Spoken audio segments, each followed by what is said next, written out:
What's going on? What's up, Dell Nation? What's going on, Panther Nation? It's your man, C. Dougie. Got my guy, Uncle Quan, with me right here, man. It's another time for us to talk about our Panthers, man.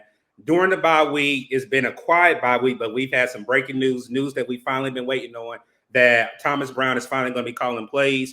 Also, my guy, Uncle Quan, we're going to get into a couple of trade options to either get draft capital or just trade away some of our favorite players that are not producing anymore right now. And then we're going to close it out with giving our final second half schedule prediction for the rest of the season for the Carolina Panthers. So enjoy the show. I'm going to hand it over to my guy, Uncle Quan, man, so he can introduce himself for the ones that have not or do not know Uncle Quan. So go ahead and tell the people what's up, Uncle Quan. What's up, everybody? What be going on, man? It's your boy Q, a.k.a. Uncle Quan. I am your boy, Uncle Quan, from the Panthers Experience. You can find me on YouTube by searching The Panthers Experience. Should be the first one to pop up, man. So if you guys want to go ahead and show the love on that channel, y'all go ahead and subscribe, man. Shout out to my boy, What's Up, Doug, for bringing me on. Y'all know how we get down, man. So let's go ahead and get into it, Doug. Yes, sir, man. Like my guy Quan said, my guy already got a poll over there with his community asking for the next film breakdown. One of his gems that he does over his channel, he does great film breakdown for Carolina Panthers players, schemes, offensive schemes, just throughout, and he does live vlogs when he goes to the game. So as we see the poll, he has what next film breakdown do we want our Uncle Quan to do on the Panthers? Bryce Young is leading out right now, which it looks like we'll possibly do a part 2 on Bryce Young. So again, if you have not subscribed or have not checked my guy's channel out, man, go ahead, head over. As you can see, it says The Panthers Experience Uncle Quan. Head over to that community section and go ahead and leave a vote for my guy over there when you head over there. So, Quan, man, like I said, it's the bye week. It's been quiet. We're closer to the end of the week. Football is about to be here again, but not for us. So, you know, with the news that we did get this week, overall, how are you feeling as a Panther fan? Are you feeling optimistic? Are you feeling fair? Are you just like ready to get the season over with? As of right now, how are you feeling with the bye week? Honestly, man, I'm feeling like it's a much needed break right now. It's really just a lot of chaos, literally since the preseason, not just week 1, but the whole entire preseason leading into the season. It's been extremely exhausting, especially interacting with other Panthers fans, man. It's just none of us are on the same page. That's what I'll say, man. None of us are on the same page. Regardless, this organization is the result of that, man. So we're losing. We're 0-6. Nobody expected to see this coming, man. Yes. And it's disappointing. It's disappointing to say the least as a Panthers fan. We expected better, but Yes. you know, here we are, man. It's just a much needed break. I just want to watch some good football and just take a break from my Panthers. Y'all chill, y'all get healthy, y'all rest up. We'll restart. We'll just get a reset for the second half of the season. We'll just start fresh. We're gonna put everything in the past, and we'll see how this thing goes, especially given that we have new play calling, which is gonna come up soon. So can't wait to get into that, man. Hey, Quan went ahead and said the word for me, reset. I think we will have a couple players come back. We will have Austin Corbett coming back from that ACL surgery that's going to help the offensive line. You have J.C. Horn, regardless of how fans feel, when the man is on the field, he does produce.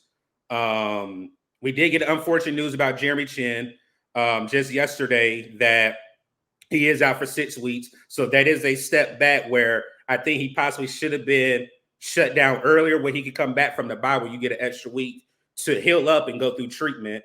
But for me, I've been calling for Thomas Brown to be calling plays A1, day one. Yeah. Even when me and Uncle Quan and myself went out to play back to football, during training camp, I said, Quan, I really like what Thomas Brown is doing. When we went to New Orleans games, I said, it does not make sense why Thomas Brown is not calling plays. I've been ringing the bell, have my guy Thomas Brown call plays, and now it's finally here. And I'm actually glad and grateful Uncle Quan and myself will be at the Hall of Honor game to finally see it in person, not on TV, to actually see the interaction on the sideline. Hopefully it is different than what we saw on Monday night whenever we played the New Orleans Saints. But for me, it's a reset. I think we really need to dial back defense. We have holes. Running backs are running all over. Like I said, we've had a lot of key injuries. I did like what we did in the beginning with Miami, but I felt like we got complacent and we did not. They realized the holes that we had. So I definitely think Evero would definitely need to tape up the holes in that defense, and I'm really excited to look for with Thomas Brown being the new play caller for this offense. So I'm definitely ready to see whenever the Houston Texans come in. I know that matchup with C.J. Stroud and Bryce is the headline, but now we have more headlines with Thomas Brown now being that play caller for Bryce Young. So talking about Thomas Brown, that is our first topic that Uncle Quan and myself are going to get into. And as you see, we got Frank Reich at the top. We got Thomas Brown at the bottom. And as you see, the little caption says, how different? Meaning, how different will this offense look with Thomas Brown now being a play caller? For me, I've listened to both of his press conferences this past week. And what I like is the eagerness and the honesty. And what I mean by honesty, he has not changed up since we've heard what he said in the interview to him now being the OC and being the play caller. Meaning, whenever he got interviewed by Scott Fitter and Dan Morgan to be the OC, along with Frank Reich being in the room, he told them Bryce Young was his guy. And now it makes sense to me why we drafted Bryce Young. Because I was one of the ones that was now skeptical of why didn't we drive C.J. Stroud? Because C.J. Stroud is a Frank Reich type of player.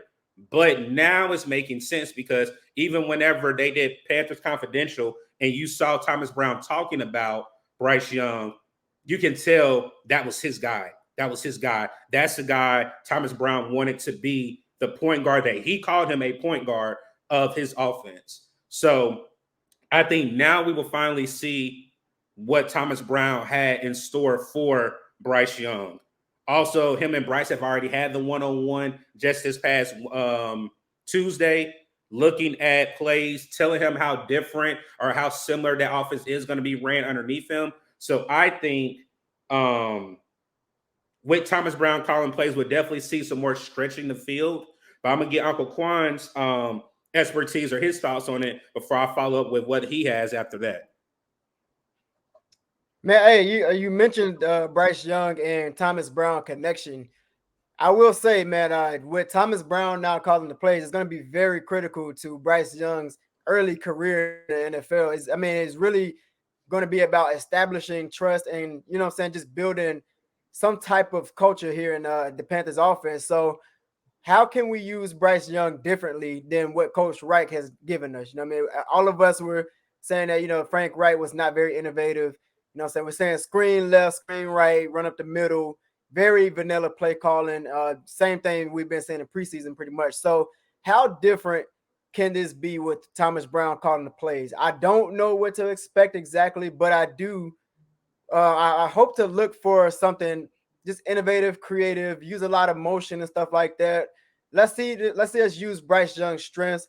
And to be honest with you guys, I still don't believe in the personnel that we have. I don't know how successful you can be with this personnel, but if Thomas Brown can be successful with play calling and use these players to their strengths and get some kind of success out of it, I think that would definitely shake up the coaching room moving forward. So, I think Thomas Brown's going to have a couple of coaching jobs opened up for the next season, or are we going to move Frank Reich, promote Thomas Brown to head coach? Who knows, man? Who knows how this is going to look if it's successful or if it's not successful? Are we still going to be arguing with other Panthers fans? Are we still going to be saying it's vanilla play calling? Are we still going to be blaming Bryce, or are we still going to be pointing at the O-line? What's coming next for the Panthers, man? But regardless, I think this is a refreshing reset nonetheless, man, especially with us now seeing something new in the play calling.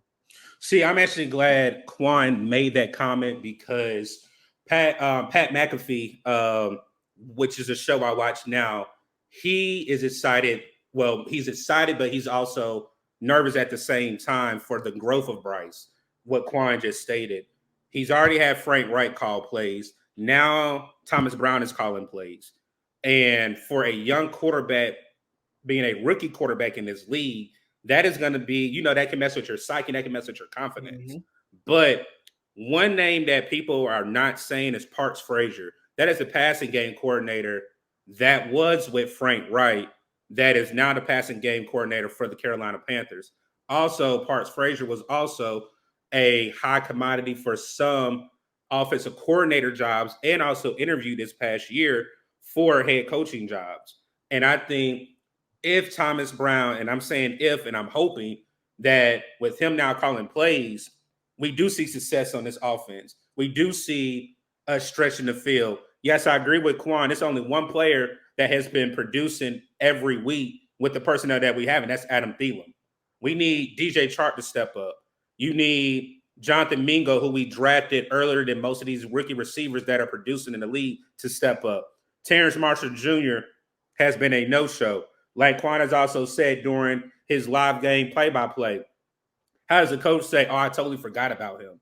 That doesn't happen. Yeah. So for me, I think Thomas Brown has to sit down, figure out what exactly personnel-wise, what can we run. But I also like he's been with running backs and tight ends. We haven't heard Hayden Hurst's name lately. And I think with him being a tight ends coach with the Los Angeles Rams and also being a run game coordinator when he was with Sean McVay, definitely expect to see another name that my Uncle Quan has been cheering for is Chuba Hubbard. Shout out to that man for definitely showing us that we have more than Miles Sanders as a running back. So I'm definitely looking to see how he used the pieces that have produced and also use the strengths of the players that's on this team, regardless of the strength of that position, to help Bryce. Bryce has been looking decent already underneath Frank Reich. With his stats, he's close to 1,000 yards with, I think, under 40 yards to 1,000.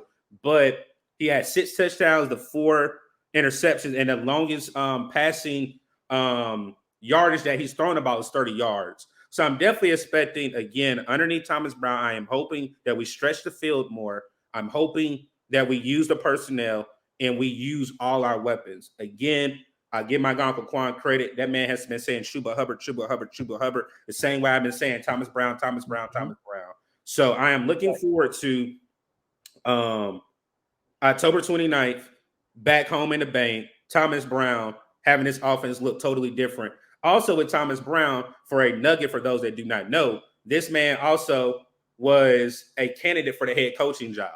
So it's almost like he has something to prove a little bit, but I think Thomas Brown, he's even keeled, and he will be calling plays on the sideline, and I think that does help with Bryce as well. Also, hopefully Josh McCown will also be in that room with Thomas Brown to also help the growth of Bryce Young underneath Thomas Brown. Facts.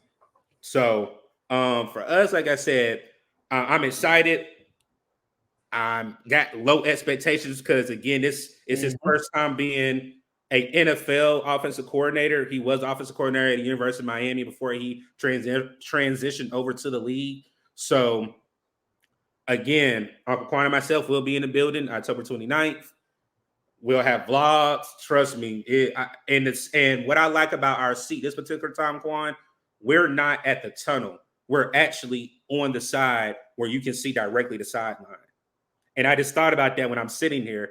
We're actually in the lower bowl, but we're going to be in that corner where you can look directly on the, if you look straight on the field, you can see how that sideline interaction is going to be.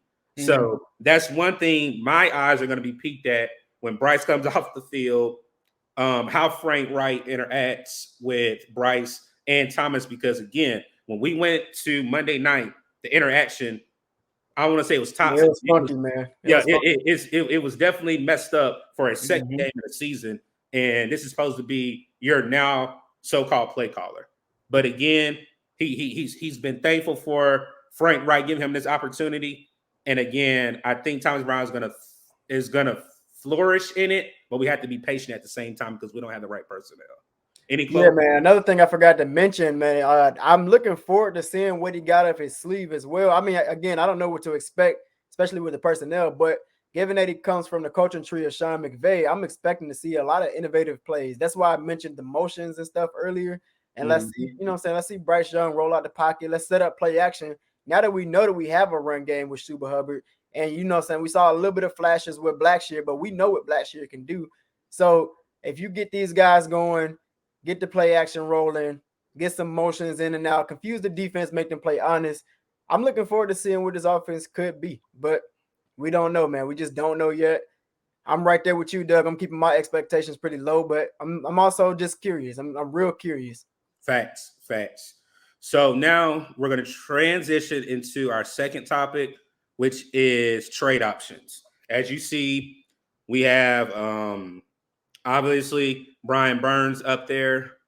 We have TMJ, Jeremy Chin, and Dante Jackson. Those are the names that have been circulating before we even played our game in Miami, that 3 of these names were actually trying to be actively shopped out to other NFL teams. And for me, I'm thinking with the Jeremy Chin news that we broke or we talked about in the beginning, I think why break this news now during the bye week? Yes, he has not been playing, but at the same time, if it was an injury or something that was hindering him, why not just place him on the IR and he can be back after the bye? I honestly do know there was rumors out that Jeremy Chin was possibly transitioning to be a Philadelphia Eagle. One thing that I have realized with players that we let go, they flourish at other teams and they flourish with other teams. Yes, CMC just got hurt, but other than that, CMC has been flourishing with the 49ers since he stepped foot in that building. Robbie Anderson is another one that has been doing great. I'm trying to think of another name, Quan. DJ Moore. DJ Moore. I can't believe I forgot about DJ Moore after he showed what he's capable of doing against the Washington Commanders, beat them by himself. Yes, Justin Fields had to get the ball to him, but that man single-handedly took the game over. 3 touchdowns, man. Yes. 3 touchdowns. And then over 200, I think it's 240, 230 yards. Yep. So, I mean, I hate it as a fan because we allow talent to go. I just look at Julius Peppers. Reddick over there balling too, man. Hassan Reddick, Julius Peppers. When you look at former players that we've allowed to walk, Steve Smith, even when he played us, it was a revenge game for him. Mm-hmm. So, like what Quan said, DJ Moore, I'm more afraid of that, where we allow to trade players away and we don't get the profit back, or we don't utilize the picks or whatever we get, and we always get trash behind it. Mm-hmm. Again, with the names, I saw something new today, and I'm going to ask Quan how he feels about it. The Baltimore Ravens trade for Brian Burns. The Carolina Panthers receive a first-round pick in 2024's draft and a third or fourth-round pick in the 2024 draft. Yes or no?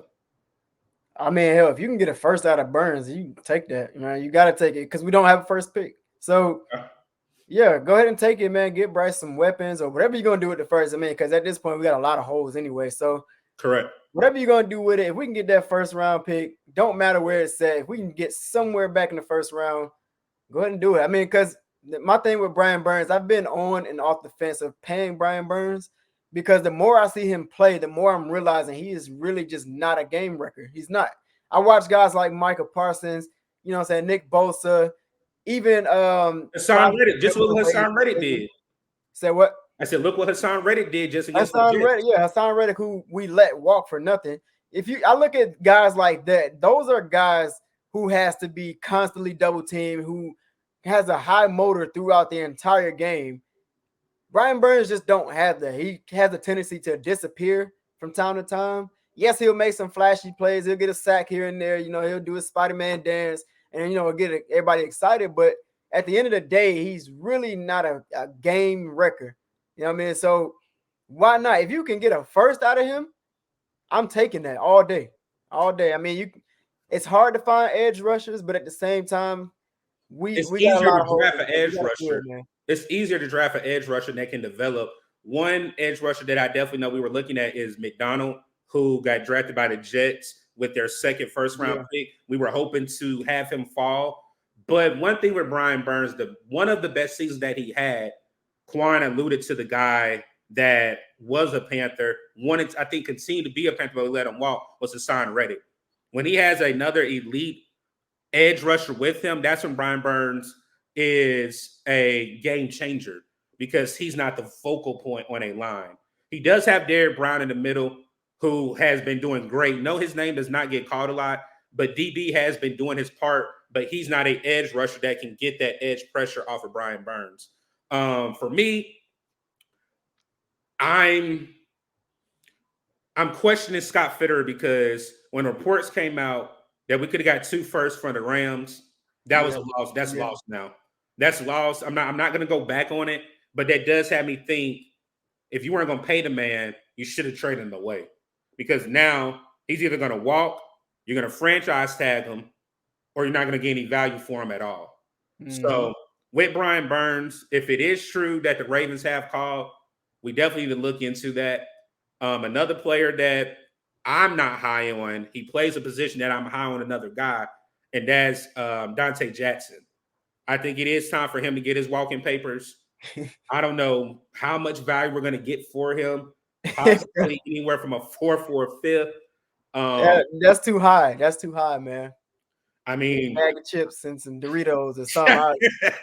we at best we could probably get a 6th or 7th round pick for him, man. And I'm being totally honest. I'm not trying to say he's bad, but if you look at the hint, no, you can't do that because we're gonna call it what it is. He's bad, and the reason why, and I don't like calling players that. But his time has passed. His time has passed. I would say that with the Carolina Panthers. Yeah. And I'm not gonna go. I'm not gonna go with the Tyreek Hill last game. I'm gonna go with live game action that I saw when we were in the game, and I think it was 3rd and 8. Carolina could have got the ball back when we played New Orleans against Chris. He was lined up with Raheem Shaheed, and he just drove right past him. And I know I said drove. He literally drove past him with no stop. Speed, all that. And I'm like, you're supposed to be so fast, or you say, I'm the fastest receiver. You say this every offseason. I'm the fastest player on this team.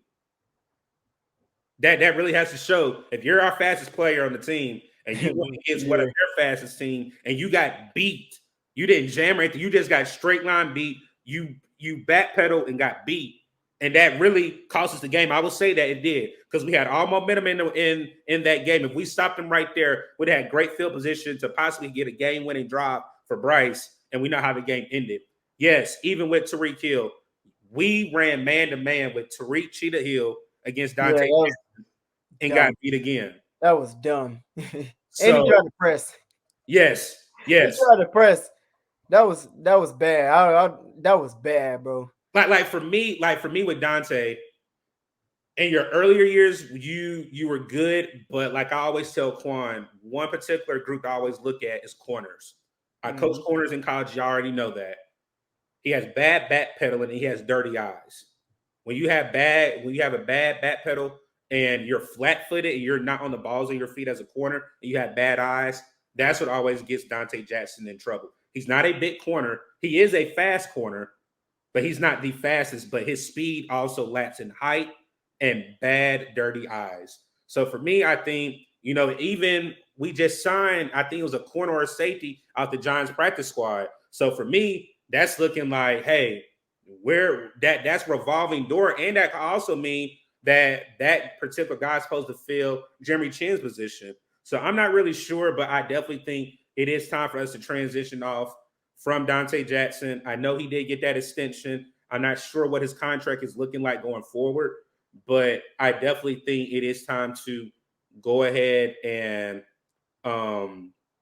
transition off. I also think Jamerson, or I think is it Jameson, the DB that we got from the 49ers, definitely needs some more reps. He is a rookie, but he showed promise against Minnesota Vikings when he held Justin Jefferson underneath for 100 yards.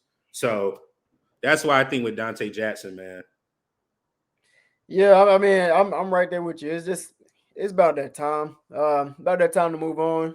We barely see him on the field as is, and whenever he is on the field, I mean, he's getting smoked. I mean, if you got a speedy receiver in front of Dante Jackson, you're gonna get smoked. I mean, the last time we played Miami, it was Jalen Waddle. Now it's Tyreek Hill this time. You know what I mean? So any kind of speed against Dante Jackson, I mean, they're most likely going to win that battle.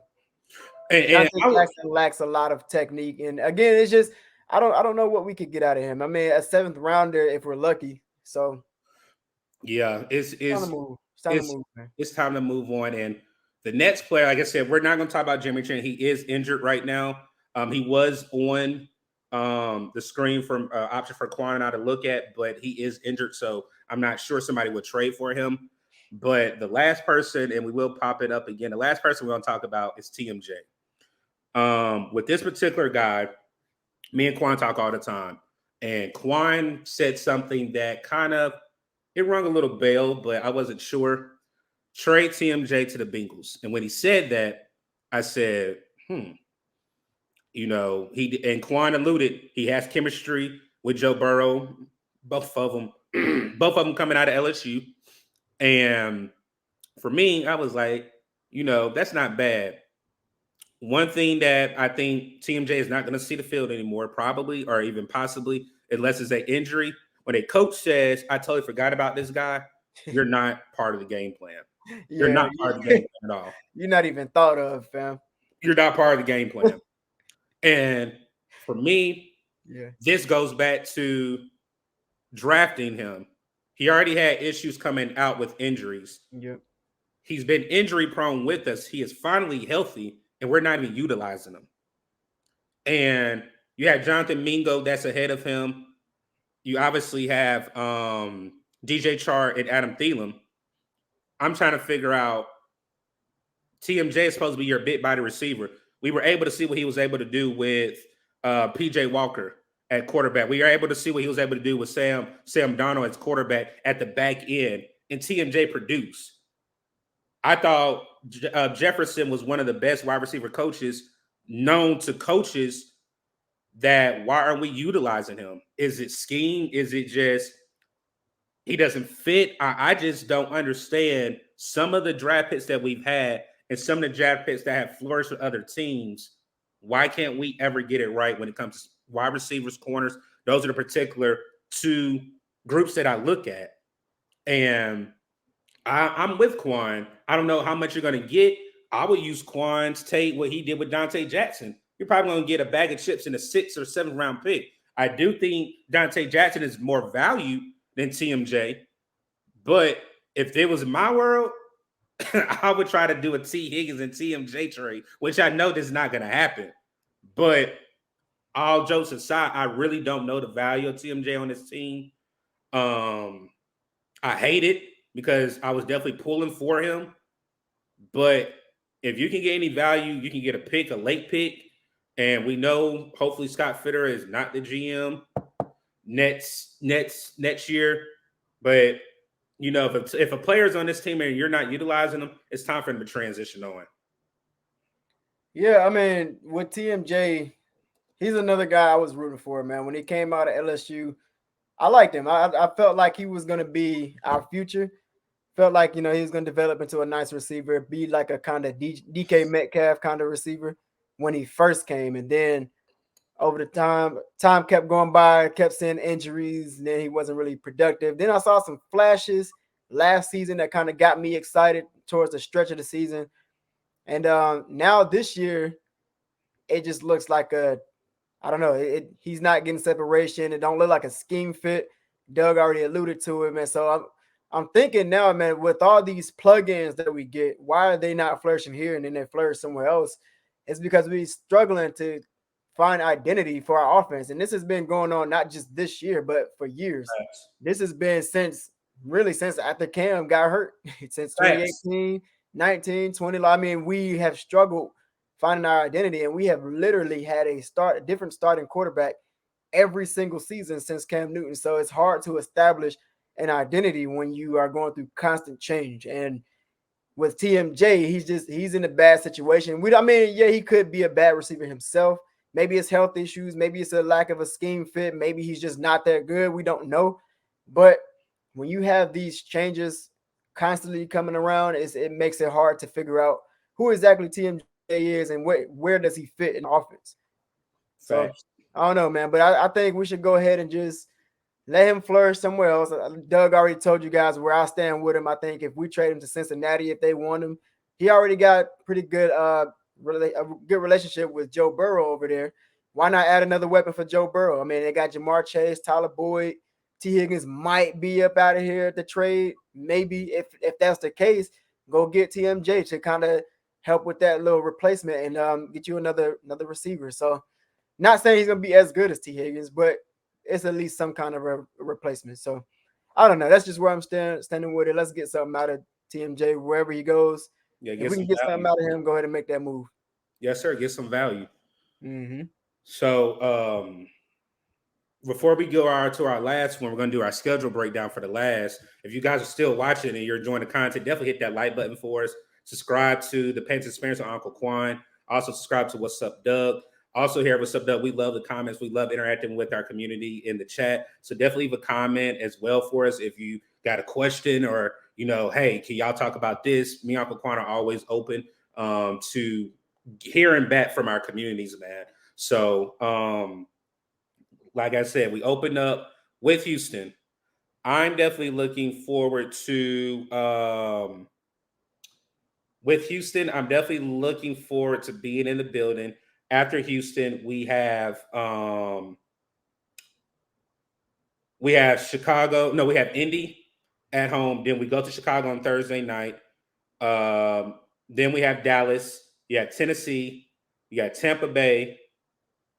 Both back-to-back division games at Tampa Bay, at New Orleans, Atlanta at home, Green Bay at home, Jacksonville at Jacksonville. We close out with and then we close out with the Tampa Bay Buccaneers at home. So for me, I'll pop it back up if Quan needs me to pop it back up. I definitely think that Houston game is going to be a defensive game. Houston defense is for real. If people did not see how Houston played the New Orleans Saints, they basically held the Saints, if I'm not mistaken, underneath 10 points. It was a 17-10 game. DeMeco Ryans is the truth. His defense is the truth. CJ Stroud has been looking great, possibly a candidate for Rookie of the Year. I'm going to say we win that game. That would be Bryce's first home win, first career win in the NFL. Now, with the news of Anthony Richardson finally being out for the rest of the season, Quan and I also talked about that. You can't run a quarterback like Cam Newton. Everybody's not built like Cam Newton. With Gardner Minshew, who is a veteran backup, with Jonathan Taylor coming back, be another great game. I do think we do win back-to-back. Well, no, I'll split. We'll go 1-1 coming out of the break. And the gauntlet and the game that everybody's been waiting for is November 9th. Bear fans have been waiting for it. DJ Moore has been waiting for it. If J.C. Horn does not play, I do think DJ Moore will go off for 2 touchdowns against Dante Jackson. So right there with 3 games, I definitely have us right now going 2-1 out of the break. What you got, Quan? I don't know. It's kind of hard to predict what this team is going to look like after the bye. For one, I don't know who's all going to be healthy, who's all going to be ready to go once the bye is over. 2, I don't really know what the identity of this offense is going to look like under Thomas Brown. But I think this Houston game is going to give me a glimpse of that. It's going to tell me what I can expect moving forward, what I can, what I'm saying? We can kind of get our first look at what the offense looked like without calls being called by Frank Reich. So Facts. Right now, I don't know. I don't know what it's going to look like. I mean, ideally, I think we could beat Houston. It's going to come down to how healthy are we. You know what I'm saying? As our defense could look good against them. But who knows, man? I mean, who knows? Our pass rush has been very questionable lately. I don't know if we can get to CJ Stroud. If you can't get to CJ Stroud, I think that's going to be a long game for our defense. So it just depends. How can our offense look? I mean, can they keep CJ Stroud off the field? Can they milk the clock? Are they going to be a quick scoring team? Are they going to take time off the clock, or are they going to continue to punt? I mean, I just don't know. So with that being said, I guess what I'm expecting to see, let's say Thomas Brown is successful. Let's say he starts to bring out some cool bag of tricks. Let's say we are healthy. Let's say J.C. Horn is back. Let's say Austin Corbett is back on the line. I think we can take this Houston game. I think it'll be a close one, but I think we could take it. I also think we can beat Indianapolis. I mean, they got Gardner Minshew over there. I mean, he's a turnover machine. I think he'll give us a couple. I think we could pull it out against Indianapolis too. I think that'd be 2 back-to-back home wins. Against Chicago. Chicago is a team that could go either way, especially with DJ Moore as hot as he is. That could go either way. So, but I also don't believe in Justin Fields. I still don't believe in Justin Fields. I think the Bears will end up moving on from Justin Fields. This offseason, correct. I think we could even take that one too. If, you know what I'm saying, just hypothetically speaking, Thomas Brown is successful and we're healthy all around. So that's what I'm looking at for those games. And then the next game. Oh, you already know. You know I was about to jump. Let you go ahead and take that one.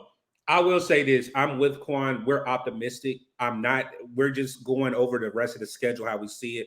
If Thomas Brown does come out and hits it out the park with calling plays, I think Frank Reich has a lot of answers a lot of questions to answer, because you basically handcuffed this man for what? You cost us 6 games for what? And again, that Houston game is a great test. That defense is legit. Yes, they have a rookie quarterback, but also, like my guy Quan has told people, they built weapons around CJ Stroud. They built that roster around him. Where we failed Bryce, we have plug and pulls.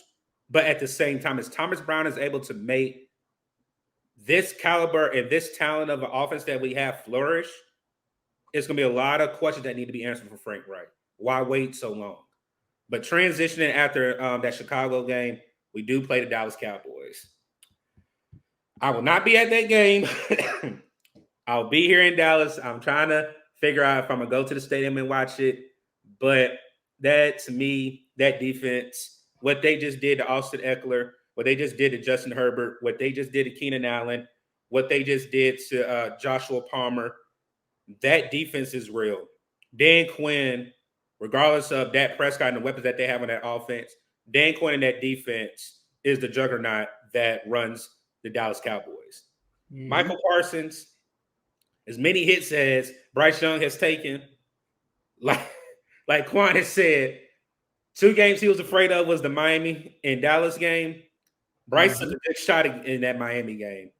And the way Michael Parsons can come out of a gun and like a bullet, I think that defense, it ain't. That's all I'm gonna say. Like, it's any given Sunday, but I'm not gonna be naive. I'm not gonna be naive, and I think that's all I'm gonna say. I can't be naive on that one, Quan. I can't. Yeah, I mean, just to keep it brief, we're not winning that one. I mean, it's just that defense, like Doug said, he said it best. That defense is scary as hell. Michael Parsons is going to be Defensive Player of the Year. You heard it here first on What's Up, Doug. Michael Parsons will be Defensive Player of the Year. I think he's going to fuck Bryce Young up. Excuse my language. I think he's going to tear that man up. I'm sorry. It hurts me to say that, but I'm speaking the truth, man. Just I told y'all already. I watch Michael Parsons play. I like watching a good football player, no matter where he is in the league. That he has a high motor. He don't stop. I mean, first quarter, second quarter, third quarter, fourth quarter. He is back there every time. Even Quan saying that one play that I would say, he had the game-winning sack. They had no sacks against Los Angeles Chargers this past Monday night. He had the one sack. And after Justin Herbert got hit, what did he do? He got scared because of pressure and threw the game-winning pick to Stephon Gilmore. He's that impactful for a defense. Like we just said, Brian Burns is not.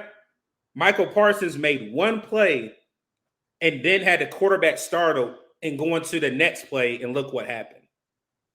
Exactly. I mean, like you said, Michael Parsons is actually a game record. I don't see us having any chance with that one. I think our offense will struggle bad against the Dallas defense. But again, it also goes back to how smart can Thomas Brown be? Is he really an offensive guru? Is he going to be able to counter this defense somehow? I was actually surprised that we put up a good little 14 against the Miami Dolphins to start out. Can we start off hot like that against the Dallas Cowboys? Can we continue it? Or will we struggle throughout the entire game? I don't know, man. But I think looking at it, no matter how successful we are, I don't think we come away with this one. So for me, I'm gonna go not fast, but I'm gonna speed it up. We're definitely gonna be Tennessee. I don't believe in Ryan Tannehill. Derrick Henry's on the trading block right now. Um, I think we definitely win that one after getting the brakes beat off of us by Dallas. We do go to Tennessee and win. I think we lose to Tampa, and I will be in the building for that December 10th game. That's also my guy Quan's birthday week as well, man. So I know for that particular game, we had our opportunity to split with the Saints. Um, only way, like we said, only way that I would change my mind is how this offense looks underneath Thomas Brown. But as of right now, with not knowing and going unsure, I do think we lose back-to-back divisional games. What you got, Quan? I think with Tennessee, I guess it does depend on the quarterback situation. I know right now, well, at least the last game I think I saw Malik Willis was over there. Yeah, Ryan Tannehill got hurt, so yeah, Malik Willis was I out. don't know his injury situation. I don't know how long he's going to be out. But regardless, Tannehill or not, I think we could pull that one out. Depending on how the offense looked once again, but this is hypothetically speaking that Thomas Brown is successful with this offense. I think we could beat Tennessee. Tampa Bay, I think that's going to be a tough one in Tampa Bay. I say we fall short to them that time around. We may split with them during crunch time, and I think against New Orleans in New Orleans, that should be a close game. I think we could pull that one out by a game-winning field goal type of game. And then with Atlanta back at home, I think we can definitely split with Atlanta. See we're gonna split. We should have won. Like I said, my guy Quan was at that game. Yeah. And if it wasn't for Jesse Bates basically baiting a rookie in his first start, Atlanta had nothing. Defense shut Desmond Ritter down, who is holding back the Atlanta Falcons. Outside of Desmond Ritter, if they had another quarterback, the Atlanta Falcons would be a problem. They would be a serious problem. With Bijan, with Aguilar, now you have Kyle Pitts that has finally found his groove, regardless of the quarterback. And then they still had Drake London. That defense, with the additions that they did in the offseason, Atlanta possibly could be up there with Tampa Bay winning the division right now. But that's here nor there. I do think we will split with Atlanta. We will win at home. The Green Bay Packers, that just depends. I don't believe in Jordan Love. I think Jordan Love is a little bit better than Desmond Ritter. He's not a great game manager right now.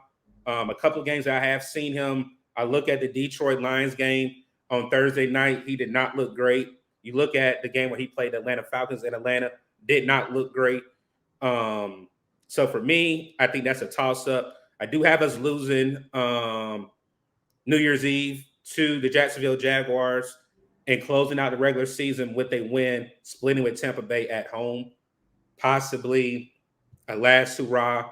So right now, overall, maybe 4 or 5 wins. Who knows?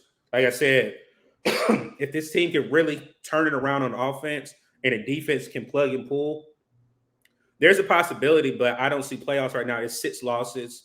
You have a lot of teams that are flourishing, doing great. We haven't caught fire yet, but who knows? Like I said, so many injuries going on right now. But for me, this season now transitioned to a reboot, but to growth. Growth for young players, growth for coordinators, growth for play calling now. I just think, we kind of finished the second half with a little bit momentum, a little bit of hope going into another season like we always do as Panther fans. But like I said, Quan, for, weeks 15 through 18, what you got? I mean, you said it best, man. Growth is really going to be the theme late down the stretch of the season. I think it's really going to be about us playing for development and seeing what we can move into with on next season. So with the next season, I think this would give us a look at, who we can carry over, what the play calling is going to look like, what works, what doesn't work for Bryce Young, and who are we going to sign for the next season. But I think when we play Green Bay, at home, I think that should be a dub. I mean, Green Bay is very inconsistent. I'm realizing whenever I do watch them, they're very inconsistent. I think we got a chance to, say, I think we could wreck them at home. Honestly, I think we could actually beat them pretty good. So looking at that one, that should be a win. Jacksonville, I don't see us beating Jacksonville. I think they're light years ahead of us as far as how they built their team. They're actually kind of like a blueprint for how we want to build around our quarterback. So they're already ahead of us, just like Miami. They're way ahead of us in that in that department. So I think they take it. And then of course I said we'll split with the Tampa Bay Buccaneers. I think we'll take that win just for pride heading to the end of the season, and maybe we get a late crunch time kind of win. Yeah, man. Like I said, again, it's been a hard season. I haven't really quit on my team. I wasn't gonna wear a Panther shirt, but preparing, I said I'm gonna wear my Bryce shirt. It was when Bryce got drafted, and I believe in my quarterback. Like I said, my guy Quan, like I said, he does play-by-play. If you guys have not watched one of his play-by-plays, definitely go back and watch the rerun of it on the Panthers Experience with Uncle Quan, or even pull up live whenever we do it. We may troll and all that, but it's crying from laughing. And it's kind of, it's been hard because we had so much optimism, but at the same time, again, I think now is the growth period. You have a lot of young pieces on this team. You have a couple of veterans that have not shown up that can show up, and it's just time for, like I said, the reset button and see what we can possibly look forward to at the back end of the season and going into 2024. So, like I said, it's your guy Quan, it's your guy C. Dougie. We definitely brought you guys a state of the Carolina Panthers, man. Change is coming. Quan, what you got for closing remarks, my guy? Hey, man, as a Panthers fan, man, I'm still here. I'm not going nowhere. I'll never step away from this team, man. I've been flirting with other teams. I ain't gonna hold you. But all jokes aside, man, it's keep pounding to the day I'm gone from this earth, man. I will always be with this team. Yes, it's been a struggle. Doug already told you, man. It's gonna get better eventually. We don't know when. Can't guarantee y'all when we're gonna start getting our stuff together, man. But yeah, we still here, man. We still here. Y'all hang in there. If y'all are with us, just look, man. Put everything behind you. I know it's hard right now, but we'll be better eventually. You know what I'm saying? And then all this stuff, we're gonna look back at this like, dang, man, I'm glad we up out of the darkness. So just hang in there. Understand that right now we're not winning anything. We're not playing for the playoffs no more. So really, this is about the development of Bryce Young and everybody around him. So enjoy the ride while it's still here. And hey, as always, keep pounding, man. Yes, sir, man. As always, at What's Up, Doug? We definitely appreciate you guys tuning in, man. Definitely appreciate my co-host. Like I said, even though it's just called What's Up, Doug, this is my brother, my partner, Uncle Quan, always pulling up, man. Hopefully you guys enjoyed the show.